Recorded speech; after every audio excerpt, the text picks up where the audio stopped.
You called that thing Sahelanthropus. Where does the name come from? Well, several years ago, an excavation team discovered a hominid skull in the Sahel region. Central Africa. The Southern Sahara. Cypher gave the specimen the name Sahelanthropus, Man of Sahel. And then they covered the whole thing up. Why? They probably wanted to monopolize information about human evolution to have a head start in their genetic research. At least, until they had an idea of what they'd found. It was that big of a discovery, huh? Sahelanthropus was a gracile hominid, estimated to have lived about 7 million years ago. What's significant about it is how its skull's foramen magnum faces down. In other words, its spinal column supported its head from underneath. It stood upright. Right. Which would mean Sahelanthropus walked upright 3 million years before Australopithecus, making it the world's oldest human species. Walking upright. I get it. Hence the name Sahelanthropus for your machine. Walking upright was the decisive difference between our ancestors and other anthropoids. Our brains could get heavier once they were supported by the spinal column. That led to the use of tools and the development of complex communication through language. Only man is capable of this. My creation will be the progenitor of all bipedal weapon platforms. And you did this for Cypher? No, not at all. Sahelanthropus is the best proof that I never betrayed you guys. What do you mean? The reconstructed Sahelanthropus skull looked exactly like the skull we used as our logo 9 years ago in the Caribbean. An army without a nation. Outside the world order. The design was based on Pangaea, the supercontinent that existed 250 million years ago, right? Yeah. When the world was a single landmass. That concept's at the source of our strength. I felt the same way about Sahelanthropus. Sure, I was forced to build it under their orders, but I always wanted to put its technology back in our hands someday. That's the reason I incorporated the old insignia into Sahelanthropus's name. Don't you see? That's how much I was thinking about you guys. Oh, I see, all right. I see someone desperate to cover his ass. You can say whatever you want after the fact. But that skull also symbolizes somebody else. Skullface. Snake, you finally came. Just don't record this, okay? Not recording anything. What's this about? What I'm about to say stays between you and me. It's about the weapon to surpass Metal Gear. You know a researcher by the name of Clark? He works in the biotech industry, real advanced stuff. His area is bioengineering, but lately he's also gotten into genetic research. Never heard of him. Well then, what do you know about cloning?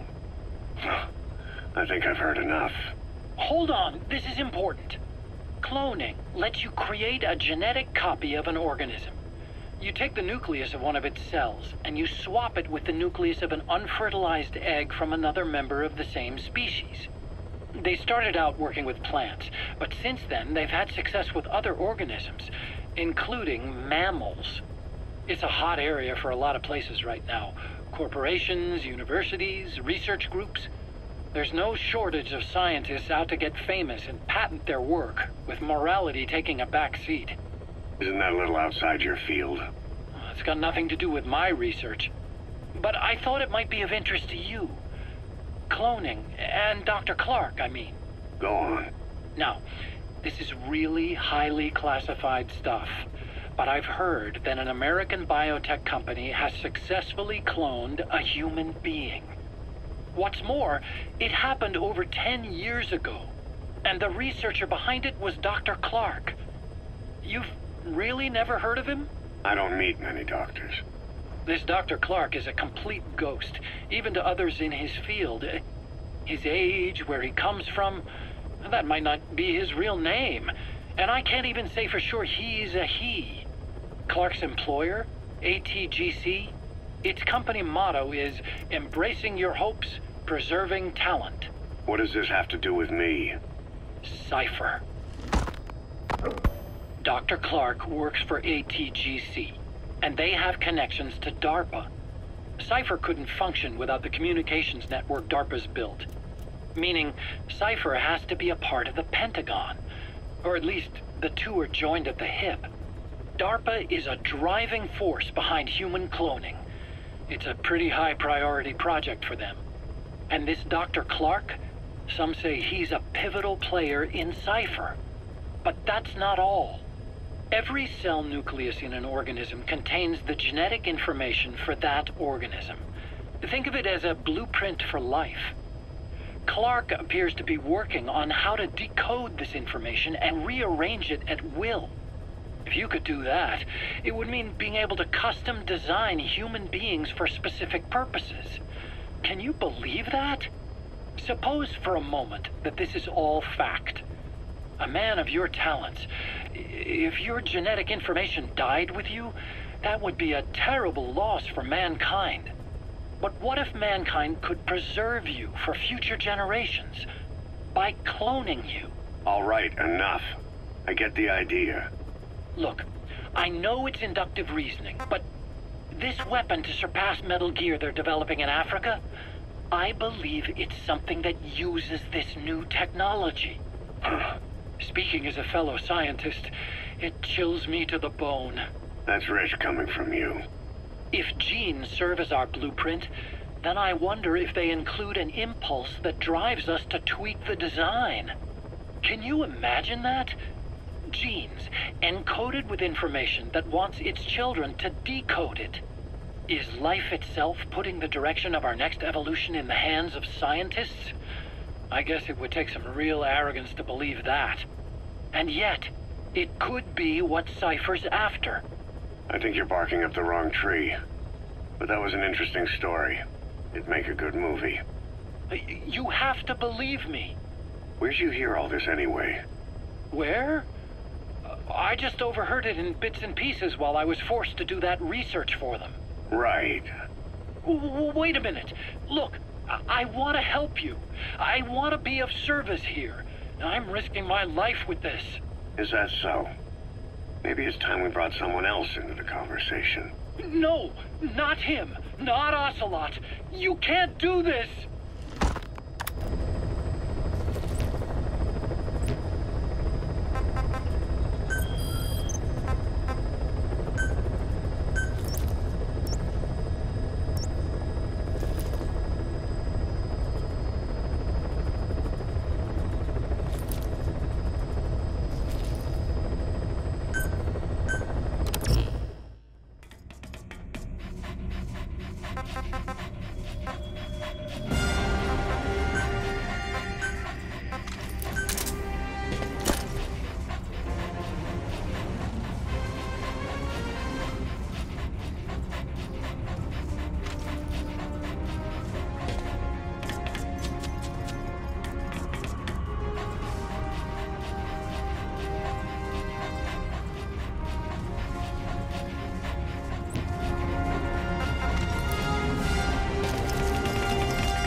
Several high-level British CFA officials are being held by their Afrikaner colleagues.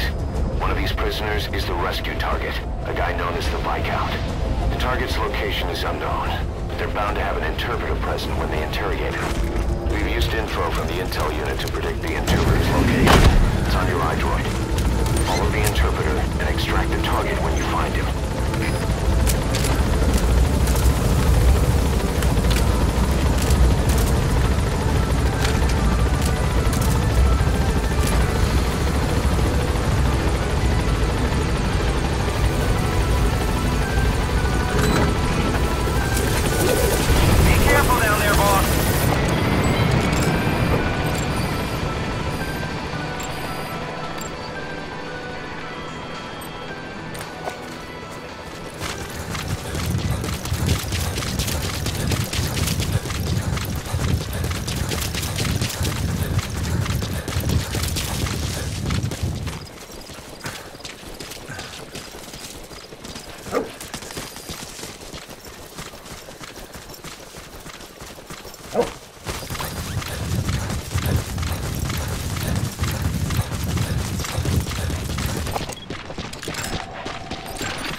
Now follow him to the target.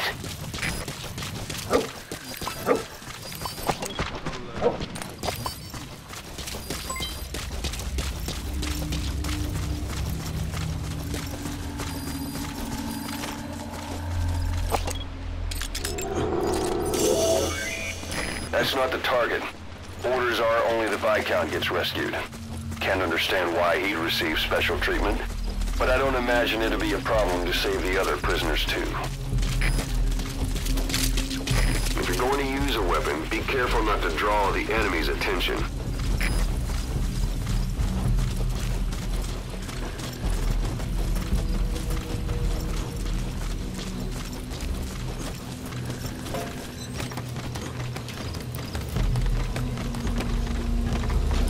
CFA are all business. Hard to believe they're interrogating their own. Situation must be worse than we thought.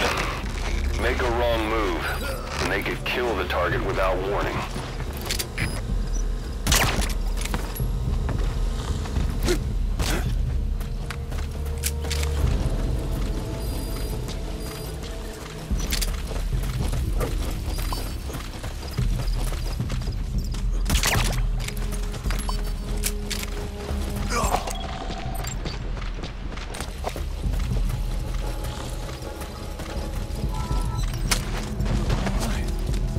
Afrikaans is the lingua franca for mercs in that area. If you're going to get any information from interrogations, you'll need an interpreter. But don't extract the interpreter just yet. If he doesn't turn up, they won't be able to do the interrogation. If they then decide the target's no longer any use to them, they won't hesitate to kill him.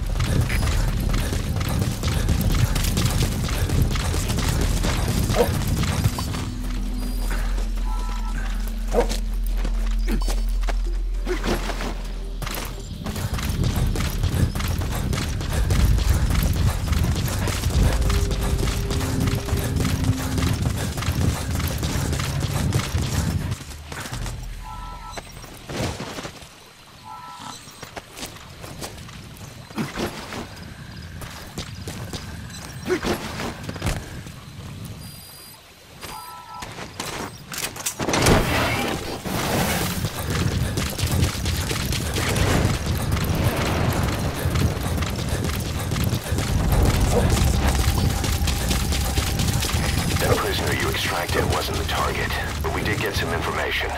Seems the prisoners aren't held together, and the cells and interrogation rooms are separate places.